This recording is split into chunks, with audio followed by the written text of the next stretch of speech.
रामकृष्ण मैत्रिणींनो, स्वागत आहे आपल्या सर्वांचे। तर आजच्या व्हिडिओत मी तुम्हाला दाखवणार आहे संपूर्ण ब्लाउजची फिटिंग। ब्लाउज फिटिंग कशा पद्धतीने करायची। जर का तुमचा इथे काखेत झोल पडत असेल किंवा तुम्हाला काखेत ब्लाउज असं ताणल्यासारखं खेचल्यासारखं वाटत असेल किंवा तुमची बॅक आणि फ्रंट उंची कमी जास्त होत असेल, तुमचं हे जे शोल्डर आहे ते असं पुढे येत असेल किंवा शोल्डर उतरत असतील, तर ह्या सर्व गोष्टी कशामुळे होतात आणि तुमचा बाहीचा जो जॉइंट आहे, जो जॉइंट पार्ट आहे तो खाली वर होत असेल तर हे असं कशामुळे होत असतं, ह्या सर्व गोष्टींचे उत्तर तुम्हाला आजच्या ह्या व्हिडिओत मिळणार आहे। आणि आज मी तुम्हाला दाखवणार आहे हे ब्लाउज। तर बघा, हे ब्लाउज आपण सोमवारच्या लाईव्ह मध्ये संपूर्ण कटिंग मी तुम्हाला एकदम स्टेप बाय स्टेप दाखवलेली आहे। संपूर्ण कटिंग आणि संपूर्ण फ्रंट पार्टची स्टिचिंग आपण बघितलेली आहे। आता आपण यापुढे आपल्याला काय करायचं आहे म्हणजे बॅक पार्टची स्टिचिंग आणि संपूर्ण ब्लाउजची फिटिंग आपण अगदी स्टेप बाय स्टेप बघणार आहेत। तर व्हिडिओला स्किप नका करू, स्किप न करता पूर्ण शेवटपर्यंत बघा। आणि व्हिडिओ आवडला, थोडा जरी फायदेशीर वाटला तर नक्कीच लाईक करा, शेअर करा, कमेंट करा। चॅनलवर नवीन असणार, पहिल्यांदाच बघत असणार तर चॅनलला नक्की सबस्क्राइब करा, सोबत बेल आयकॉन क्लिक करून ऑल सेट करा रोजचे असे छान छान व्हिडिओ पाहण्यासाठी। आता इथं काय करायचं आहे आपल्याला, ही बंद घडी आहे। बंद घडीकडून आपण मोजायला सुरुवात करणार। 34 मापाचं मी कटिंग करते ब्लाउजची। तर इथं माझं 34च्या चौथा भाग घेतोय 8.5 गेलेले आहे। मग आपल्याला हे जे पार्ट आहे हे चेक करायचे असतात आपले असे की हे सारखे येत आहेत का, इथं आपण चेक करणार। शिट,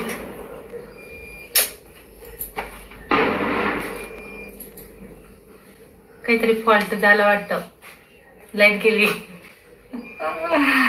अरे किती प्रयत्न केला मी, म्हटलं ब्लाउज दाखव तुम्हाला। संपूर्ण ब्लाउजची स्टिचिंग तर दाखवायची इच्छा होती, पण खूपच मोठा धमाका झालेला आहे, आवाज पण आला इथपर्यंत आणि लाईट गेलेली आहे। तर मला कमेंट कळवा की ताई, म्हणजे मला सांगा तुम्ही की तुम्हाला ह्या ब्लाउजची संपूर्ण फिटिंग बघण्याची इच्छा आहे का। तर मी लाईट आल्यावर व्हिडिओ शूट करेल आणि मग तो तुमच्यासोबत नक्कीच शेअर करणार आहे। तर बघा, टक्स किती वर घ्यायचे, उंचीला किती घ्यायचे मी तुम्हाला स्क्रीनवरती दिलेला आहे, तुम्ही बघू शकता। आणि अशा पद्धतीने बरोबर आपल्याला टक्स मध्ये 1 इंच कापड वेस्ट करायचा असतो। टक्स घेतल्यानंतर टक्स कोणत्या दिशेला वळायला हवे यासाठी मी तुम्हाला उलट करून टिप टाकून दाखवते की कुठला टक्स कुठल्या दिशेला, हे देखील खूप महत्त्वाचं पार्ट आहे, हे तुम्हाला कदाचित माहित नसेल।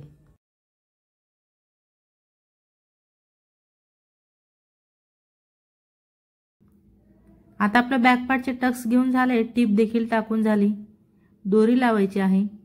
लटकनची दोरी आपण शोल्डर पासून 3 इंच मोजून घेतलेला आहे आणि मग इथं आपण दोरी अटॅच करणार।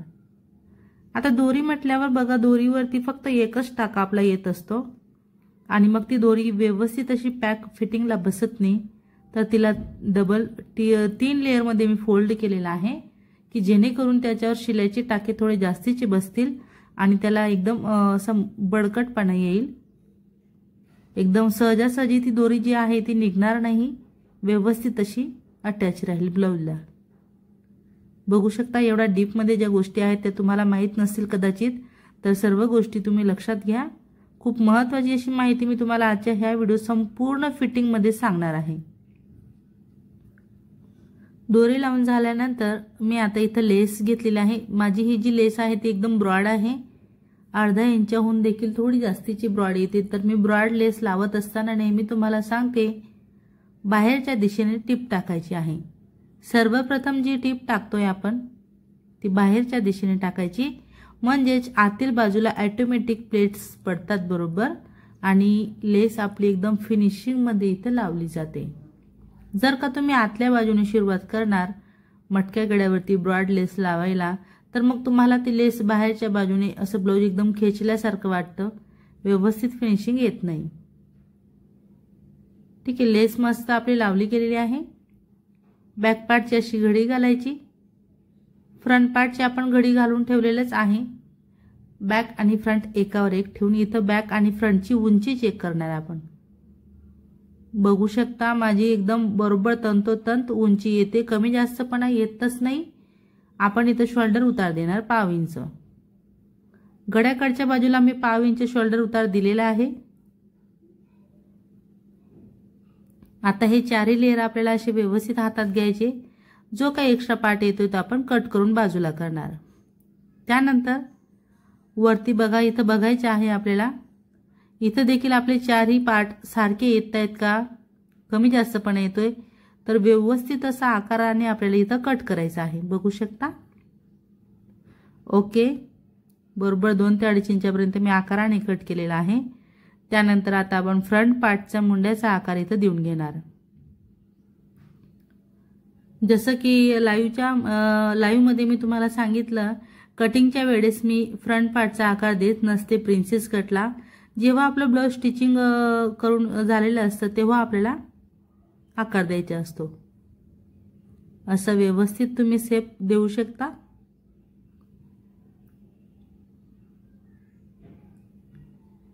ओके, परफेक्ट असा आकार दिला गेला।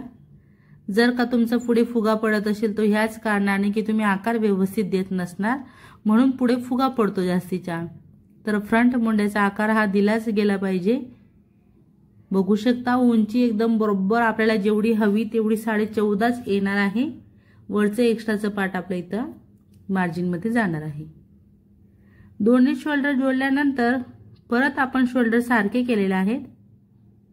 वारंवार मी तुम्हाला चेकिंग करून दाखवते। तुम्हाला देखील प्रोफेशनल टेलर बनायचं आहे, एकदम परफेक्ट फिनिशिंग मध्ये ब्लाउज शिवून घ्यायचे आहेत, तर तुम्हाला ह्या सर्व गोष्टींची काळजी घ्यावी लागेल। बघा, जो आपला फिश कटवाला पार्ट आहे तो आपण पुढे घेतलेला आहे बाहीच्या, आणि बाही एका बाजूने मी लावायला सुरुवात केलेली आहे। बाही माझी बरोबर पुरत असते। जसं की मी छातीच्या चौथा बाहीची घडी घेते, 8.5 ची घडी घेतलेली आहे। तुमच्या समोरच बाहीची कटिंग केली।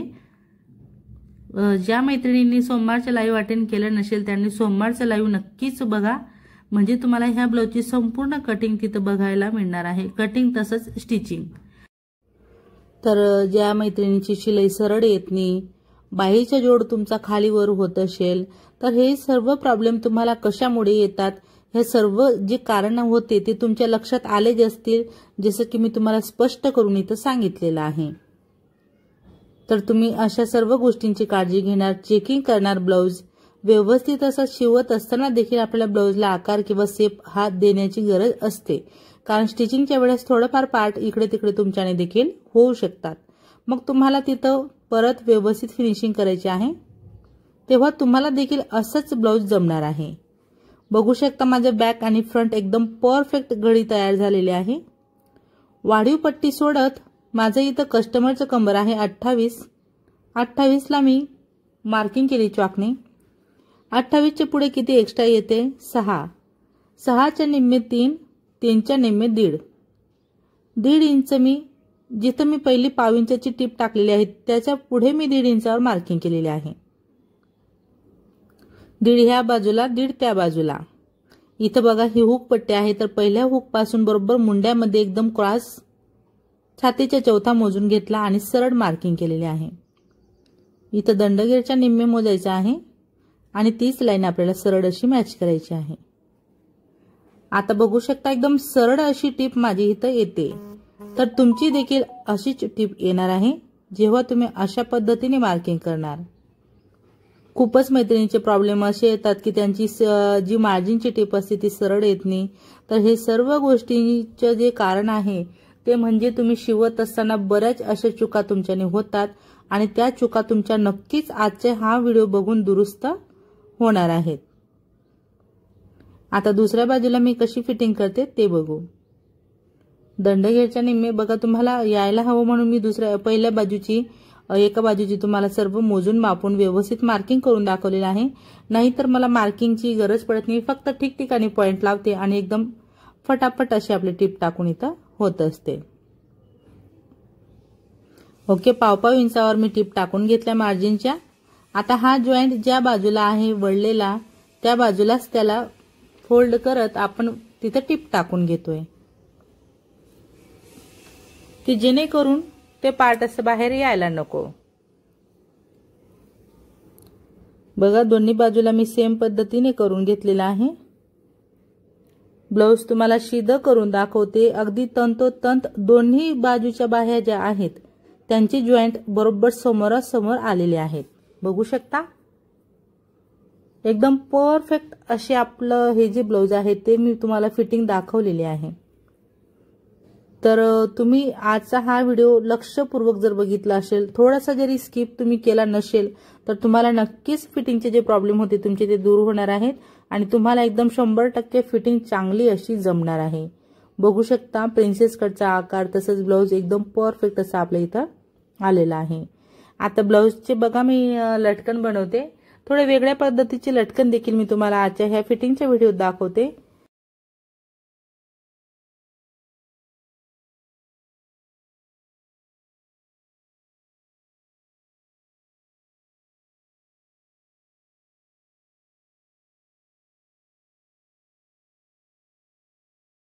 तर मग मैत्रिणींनो, आजच्या व्हिडिओत मी तुम्हाला संपूर्ण ब्लाउजची अगदी स्टेप बाय स्टेप फिटिंग दाखवलेली आहे। तर ज्या मैत्रिणींना फिटिंग संबंधित खूप सारेसे प्रॉब्लेम होते तुमचे ते दूरच झाले असतील आणि जरी का तुम्हाला एवढं स्पष्ट दाखवून कळलं नसेल तर तुम्ही मला ते देखील पॉइंट विचारू शकता कमेंटमध्ये, म्हणजे मी नेक्स्ट व्हिडिओमध्ये तुम्हाला ते सविस्तर समजावून सांगण्याचा प्रयत्न करणार आहे। तर व्हिडिओ शेवटपर्यंत बघितल्याबद्दल तुमचे सर्वांचे खूप खूप धन्यवाद। असेच माझे व्हिडिओ बघत चला व मला सपोर्ट करा। आवडला असेल व्हिडिओ तर नक्कीच लाईक करा, शेअर करा, कमेंट करा।